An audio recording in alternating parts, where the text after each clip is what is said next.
Good afternoon class. Geography में इससे पहले कहाँ तक पढ़ाया था? हीट बजट स्टार्ट करना था, ठीक है। हेडिंग डालो heat budget. Heat budget, budget system समझते हो? बजट क्या होता है?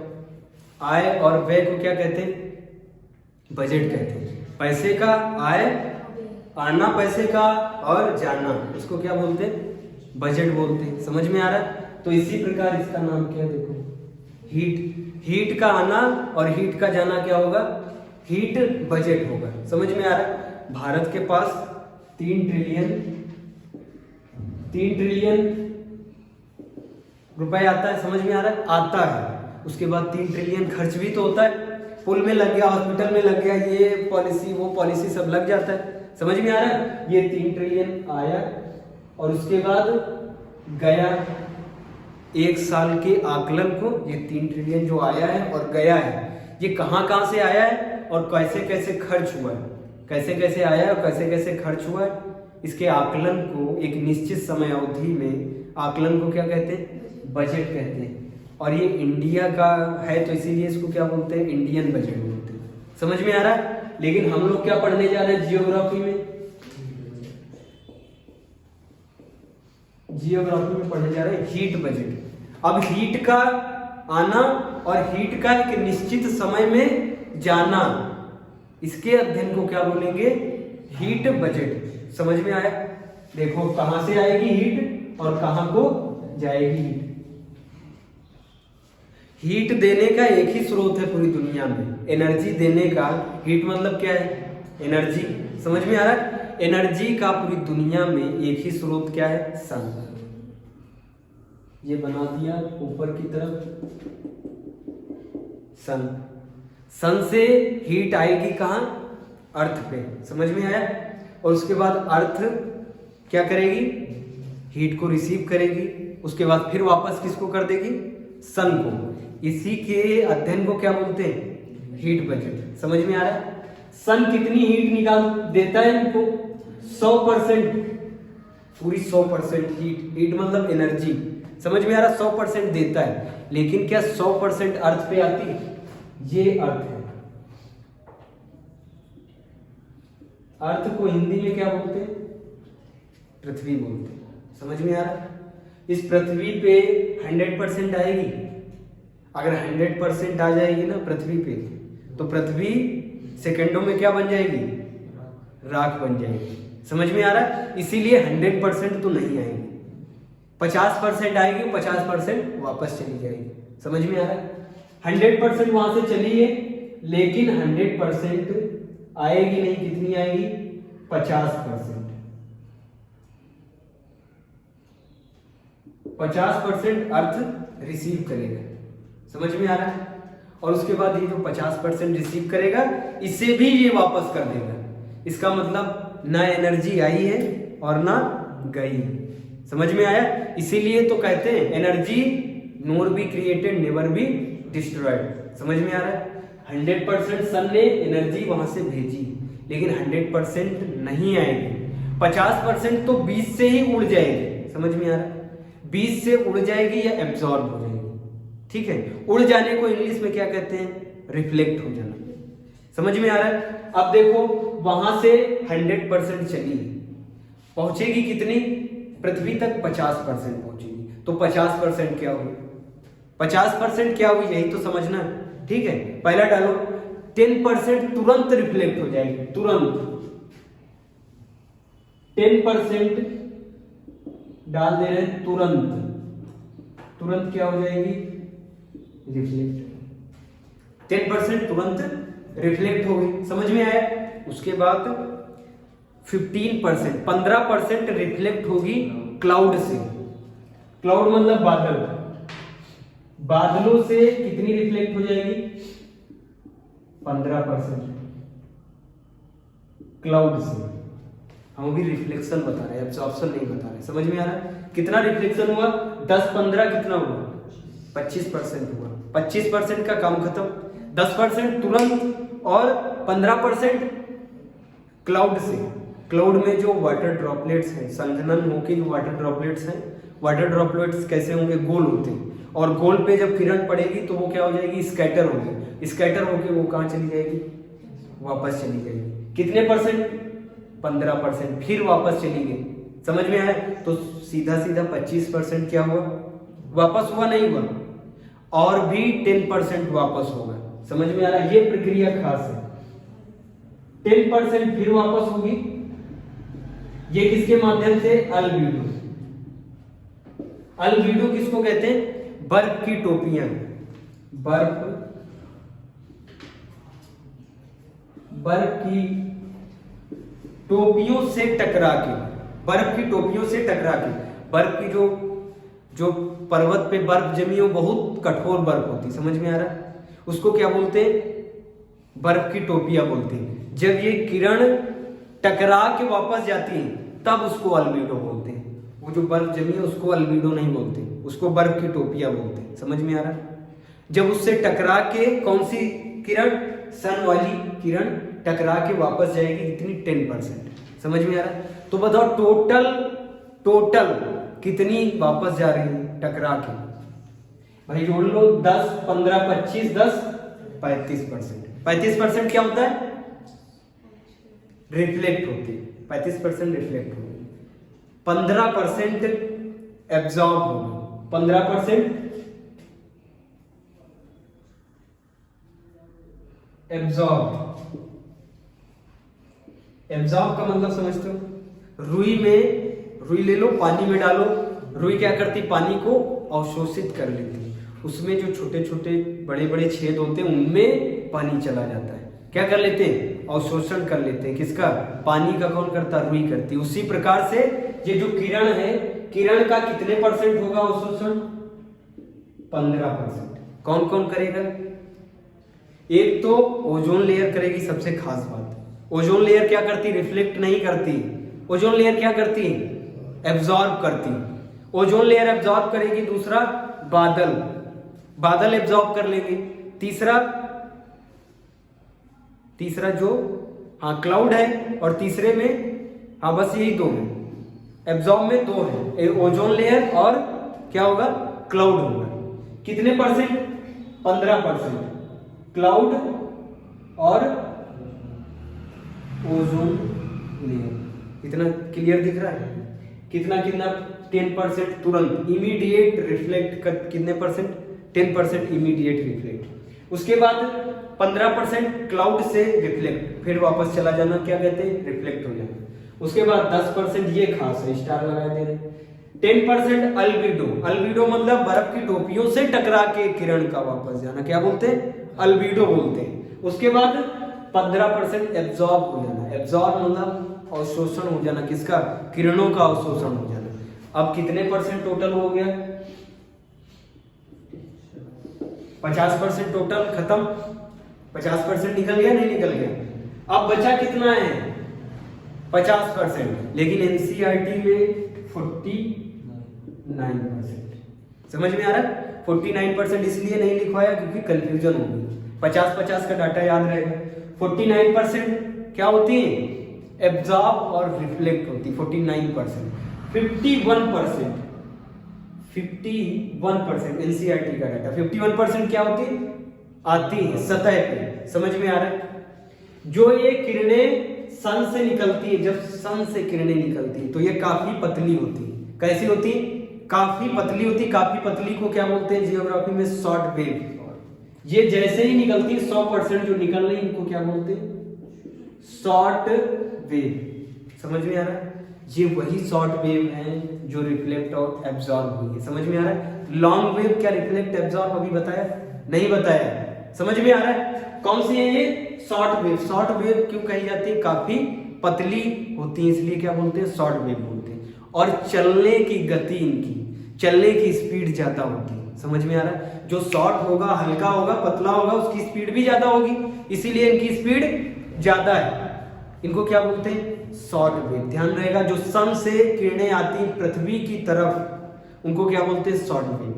जब पृथ्वी से वही किरणें सन की तरफ वापस जाएंगी तो उनको क्या बोलेंगे, लॉन्ग वेव। याद रहेगा, शॉर्ट वेव और लॉन्ग वेव याद रहेगा। जब सन से किरणें आ रही तो क्या बोलते हैं उनको? शॉर्ट वेव बोलते हैं। पूछा जाता है, समझ में आ रहा है? शॉर्ट वेव बोलते हैं। और जब पृथ्वी पे टकराएंगी तो पृथ्वी पे खाना है, छोला है भाई, और कई प्रकार के फल हैं, खा पी के यही शॉर्ट, यही पतली किरणें क्या हो जाएंगी? मोटी। तो इनको मोटे को क्या बोलेंगे? Long wave. लॉन्ग वेव की चलने की गति शॉर्ट वेव के मुकाबले तेज होगी, धीमी होगी? मोटा आदमी तेज दौड़ पाएगा? नहीं दौड़ पाएगा, लुद्ध लुद्ध गिरेगा। समझ में आ रहा? इसी प्रकार ये जब किरणें लुद्ध लुद्ध गिरती, उसी वजह से शाम के टाइम भी क्या रहता है? शाम के टाइम भी तापमान बना रहता है। और ये टकरा के, किससे टकरा के नीचे गिरती है? CO2 से टकरा के नीचे गिरती है। समझ में है? लिखो, कोई वस्तु 0 डिग्री से, कोई वस्तु 0 डिग्री से ज्यादा गर्म हो जाए, कोई वस्तु 0 डिग्री से ज्यादा गर्म हो जाए तो उस गर्मी को, उस ऊर्जा को, उस तापमान को वो त्यागता है। कोई भी वस्तु पृथ्वी पे, तुम गैस पे किसी भी पार्टिकल को तुम गर्म कर दो, उसके बाद क्या वो ठंडा नहीं होगा? जिंदगी भर उसी तरह गर्म रहेगा क्या? वो ठंडा होगा। इसका मतलब 0 डिग्री पे, हर वस्तु 0 डिग्री पे, 0 डिग्री तो उसके लिए सुटेबल है। 0 डिग्री तो कोई बात नहीं है, लेकिन 0 डिग्री से ज्यादा अगर तुमने ठंडा कर दिया तब भी वो 0 डिग्री पे आएगा, और 0 डिग्री से ज्यादा गर्म कर दिया तब भी वो 0 डिग्री पे आएगा। समझ में आ रहा है? 0 डिग्री से ज्यादा तापमान तो त्यागेगा नहीं त्यागेगा? समझ में आ रहा है? इसी प्रकार पृथ्वी भी सुबह के समय ज्यादा गर्म हो जाती है। सुबह के समय ज्यादा गर्म हो जाती है, किसके कारण? सन की किरणों के कारण, शॉर्ट वेव के कारण। समझ में आ रहा है? 0 डिग्री से, इस सतह की बात कर रहे हैं, 0 डिग्री से ज्यादा, 0 डिग्री से क्या हो गया? ज्यादा हो गया। अब जब ज्यादा हो गया तो क्या ये ज्यादा ही रहेगा? ये क्या करेगा? फिर 0 डिग्री पे आएगा। और फिर 0 डिग्री पे कब आएगा? जब इसने इसकी ऊर्जा को जो लिया है, इसी की ऊर्जा को जब वापस कर देगा तो फिर 0 डिग्री पे आएगा, नहीं आएगा? समझ में आ रहा है? जब तुम सुबह के समय सतह को छुओगे तो तुमको गर्म लगेगी। गर्म लगती नहीं लगती? लेकिन सुबह 4 बजे या सुबह 3:30 बजे, 4 बजे सतह को छुओगे तो क्या गर्म लगेगी? नहीं लगेगी। जितनी ऊर्जा उसने ली थी उतनी ऊर्जा वो रात भर में क्या कर देगा? वापस भेज देगा। समझ में आ रहा है? यहां तक आया समझ में?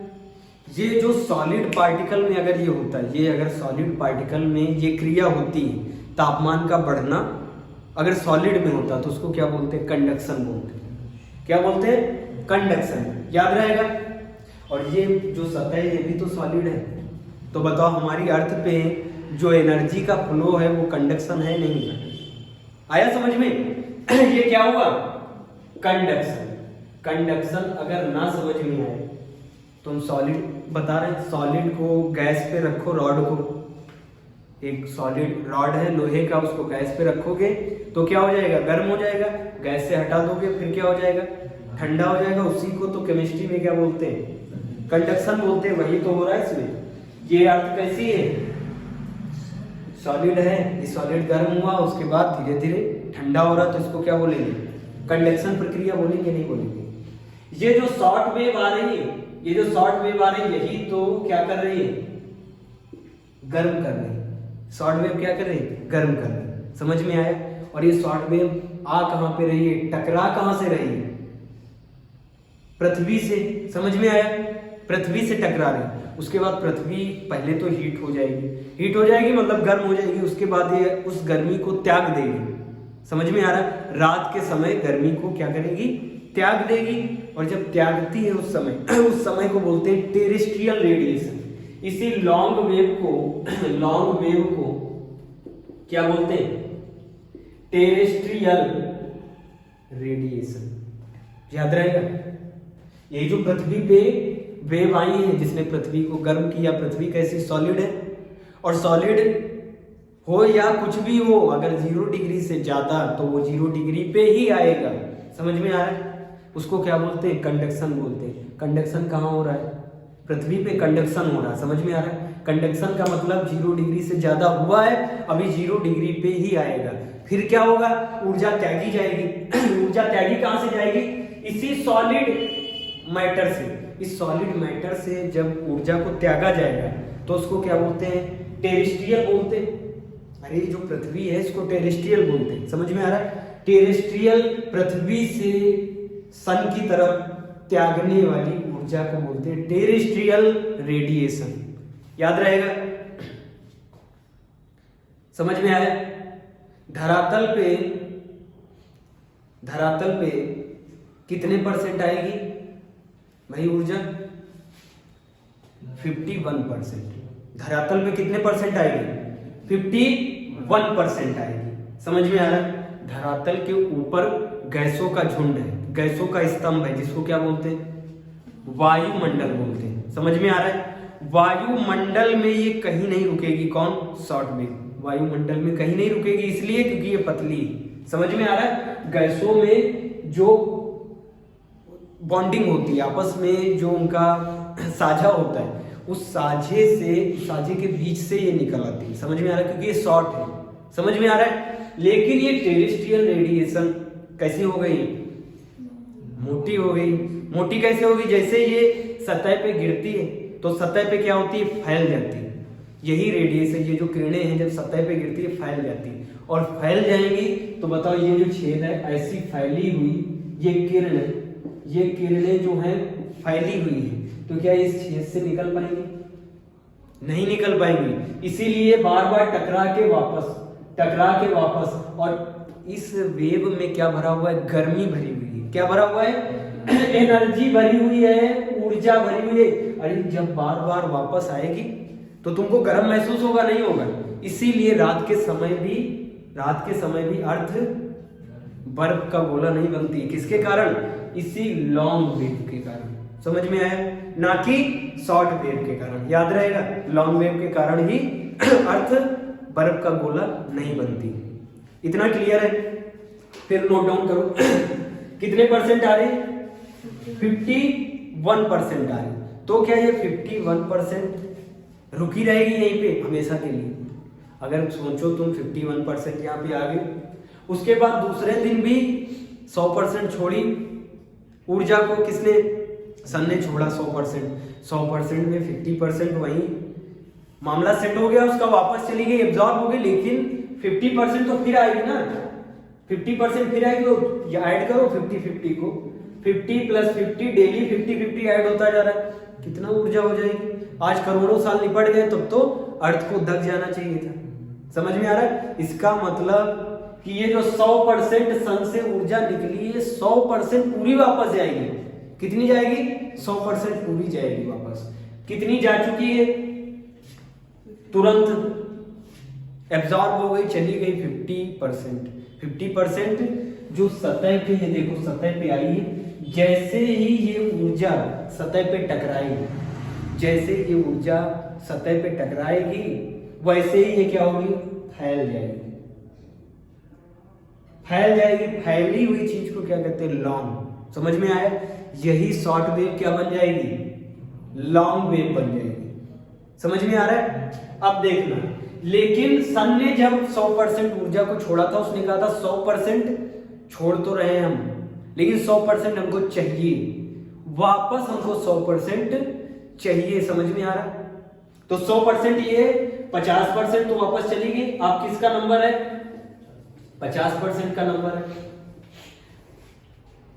सन के नीचे ये क्या है? वायुमंडल। पृथ्वी के ऊपर जितना भी दिख रहा है ये सब क्या है? वायुमंडल है। इसमें कार्बन डाइऑक्साइड है, मीथेन है, नाइट्रोजन है। समझ में आ रहा है? कई प्रकार की क्या है? गैसें है। नहीं पढ़ाई थी कई प्रकार की गैसों का नाम लिखो। गैसें हैं carbon dioxide, methane, water vapour,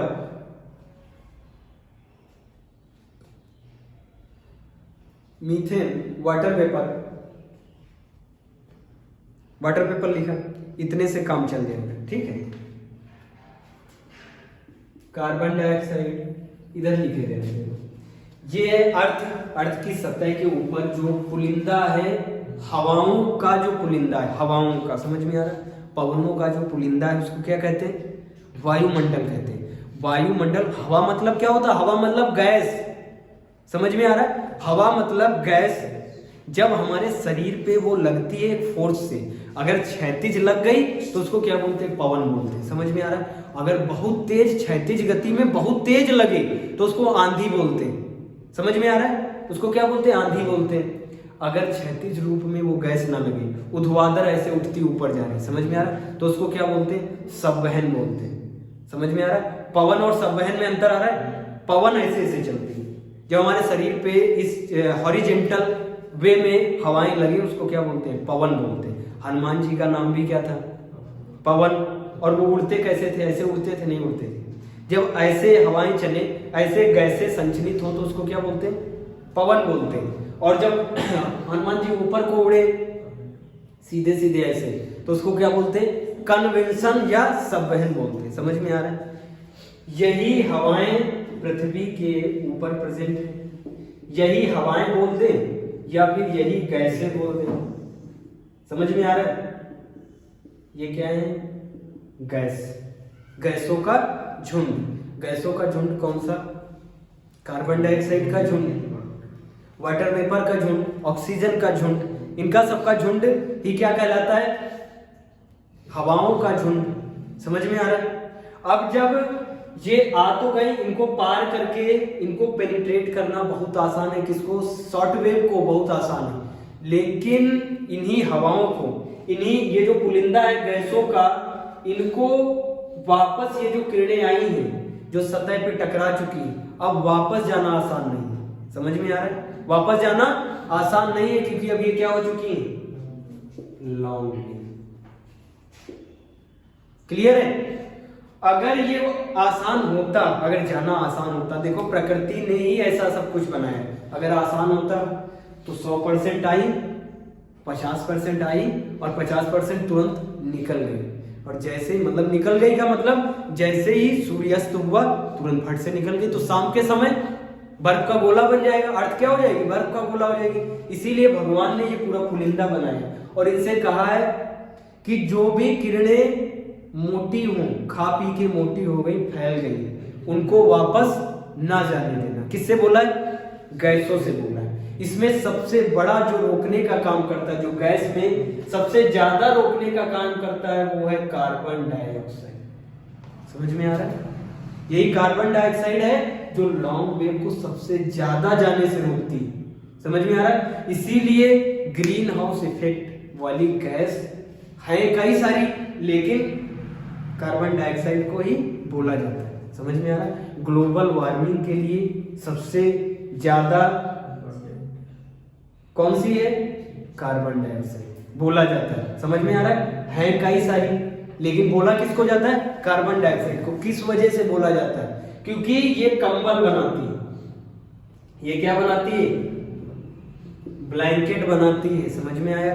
ये ब्लैंकेट कहां पे बनाती है? सतह के ऊपर कई सारे ब्लैंकेट बनाती है। और जो गैसें हैं वो ब्लैंकेट नहीं बनाती, और ये क्या बना लेती? ब्लैंकेट बना लेती। अब बताओ, अगर तुमको पृथ्वी से ऊपर जाना है और कहीं पे ब्लैंकेट बना हुआ है, जाल बनी हुई है, तो उसमें टकरा जाओगे? नहीं टकरा जाओगे। और टकरा जाओगे तो फिर वापस आओगे। समझ में आ रहा? वही काम तो हो रहा है इसमें। ये किससे बार बार टकरा जाती? कार्बन डाइऑक्साइड से, क्योंकि कार्बन डाइऑक्साइड की क्या बनी हुई है? चादर बनी हुई है। पूछा जाता है carbon dioxide, carbon dioxide, carbon dioxide, carbon dioxide, ऐसे करके फिर ऊपर ऐसे ही चादर बनी हुई है, फिर इसके ऊपर भी ऐसे चादर बनी हुई। किसकी चादर है? कार्बन डाइऑक्साइड की। इसके बीच बीच में कई सारी गैसें हैं, मीथेन है, वाटर वेपर है, सब है, लेकिन उन्होंने क्या ब्लैंकेट बनाया? ब्लैंकेट नहीं बनाया। ब्लैंकेट किसने बनाया है? कार्बन डाइऑक्साइड ने। अब ये जो आई है 50% ऊर्जा, अब ये वापस जा रही है। अब ये जब जैसे सूर्य अस्त होते हैं, सूर्य क्या होता है? अस्त होता है, वैसे इनका काम क्या है? सूर्य के पास जाना है। लेकिन ये जैसे ही जाने चलती, कौन? Long wave. लॉन्ग वेव जैसे ही जाने की कोशिश करती है तो टकरा किससे जाती है? कार्बन डाइऑक्साइड के ब्लैंकेट से टकरा जाते हैं। जब ये टकराती तो कहता अरे कहाँ जा रही हो तुम तो फैल चुकी हो, तुम फिर कहाँ पे जाओ, नीचे जाओ, और कैसे होके आओ, शॉर्ट होके आओ, जैसे तुमको सूर्य भगवान ने भेजा था ना वैसे ही होके आओ, तो हम तुमको यहां से निकलने देंगे। कहां से? ओ के बीच से। ओ देखो बना हुआ है, कार्बन डाइऑक्साइड ओ बना है, ओ में ही तो तुमको छेद लग रहा है ब्लैंकेट में, और कहीं पे छेद लग रहा है ब्लैंकेट में? ओ में छेद है, लेकिन छेद देखो छोटा है नहीं है। अब इससे जाने के लिए इसको कैसा होना पड़ेगा? छेद के बराबर होना पड़ेगा। अब दो ही तरीके हैं, या तो ये रूप में अंतर करे, या तो ये रूपांतरित हो जाए, और या फिर क्या हो जाए? पतली हो जाए। पतली होना आसान है क्या? नहीं आसान है, क्योंकि भाई ऊपर जब जाएगी तब तो पतली होगी, और तुरंत ही तो ब्लैंकेट स्टार्ट है, सतह के ऊपर ब्लैंकेट स्टार्ट हो जाता है। इसीलिए पतला होना आसान नहीं है। आसान इसके लिए क्या है? रूपांतरित होना। समझ में आ रहा है? रूप में अंतर कर लेना। किसको? लॉन्ग वेव को। समझ में आया? लॉन्ग वेव रूप में अंतर करेगा, किसके साथ? चोरी छुपे भागेगा। ध्यान से सुनना, चोरी छुपे संवहन के साथ भागेगा। संवहन अभी बताया था, जो ऊर्ध्वाधर हवाएं चलती हैं उसके साथ भागेगा। ये जो हवाएं ऊर्ध्वाधर पानी को लेके जा रही हैं,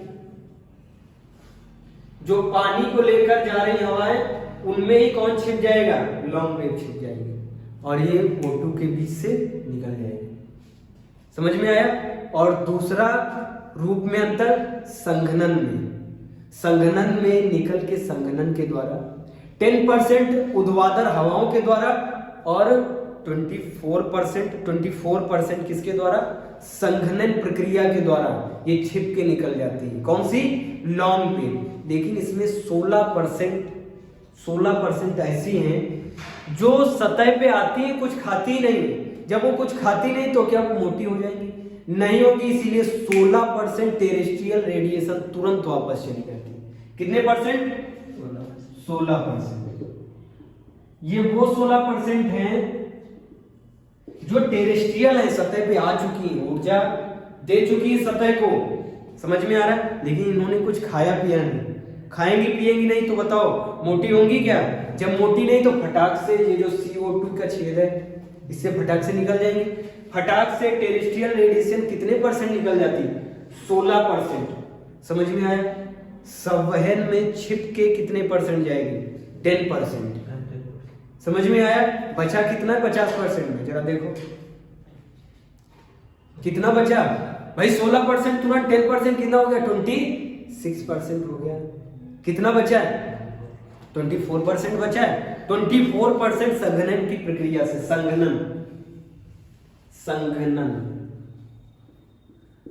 संघनन के प्रक्रिया के साथ क्या होगा? छिप के संघनन वाले से, और 10% किससे? संवहन। दोनों याद रहेंगे। 10% संवहन से, 24% संघनन से, और 16% अपने आप, क्योंकि कुछ खाया पिया नहीं, व्रत थी। कौन सी? 16% जो किरणें आई थी कहां पे? सतह पे। उन्होंने कुछ खाया पिया नहीं तो वो फटाक से निकल जाएंगी, कोई दिक्कत नहीं है उनको। और इनको रोकती कौन सी गैस है? CO2 रोकती। CO2 कितने परसेंट गैस को रोकेगी? ध्यान से सुनिए। 24% संघनन वाले से बताया, 10% ये चोरी वाली है। 24% और 10% कितना हो गया? 34%। ये 34% ही है। यही है 34% जो क्या नहीं होने देती? पृथ्वी को बर्फ नहीं बनने देती। समझ में आया? पृथ्वी को क्या नहीं होने देंगी? बर्फ नहीं बनने देंगी। कितने परसेंट?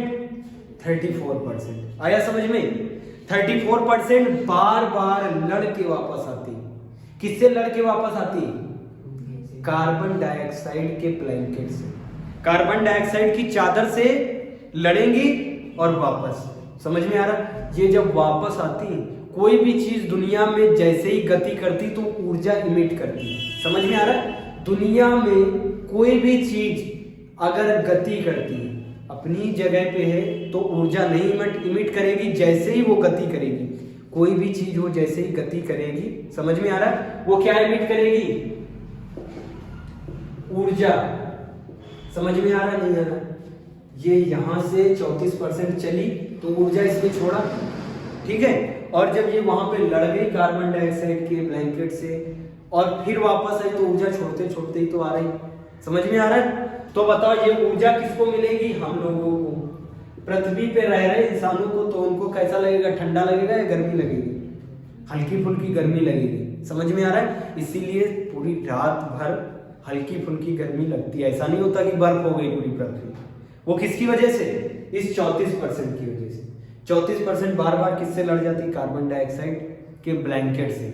और यही जो 34% लड़ के वापस आती, ये जीवन के लिए लाभदायक है या हानिकारक है? लाभदायक है नहीं?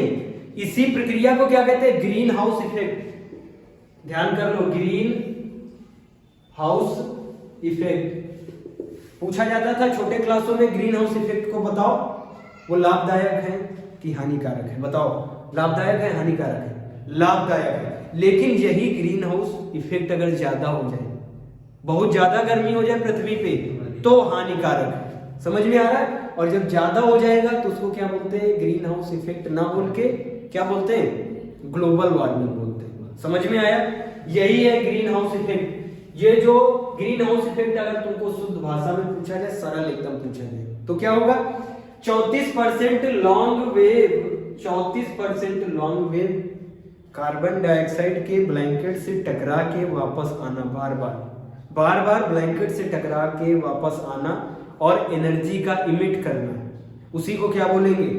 Green house effect. ये ग्रीन हाउस इफेक्ट अच्छा है नहीं है? अगर ये इसीलिए तो इसका नाम है ग्रीन हाउस इफेक्ट। अगर ये ना होता तो ये कैसा हो जाता? White house effect.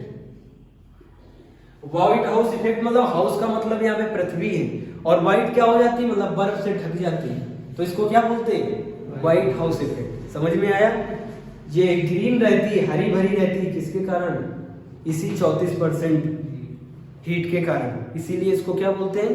Green house effect. इस प्रक्रिया को 34% बार बार लड़ के लुद्ध से गिरना, समझ में आ रहा है? इस प्रक्रिया को क्या बोलते हैं? Green house effect. और इसमें सबसे मुख्य गैस कौन सी है? CO2।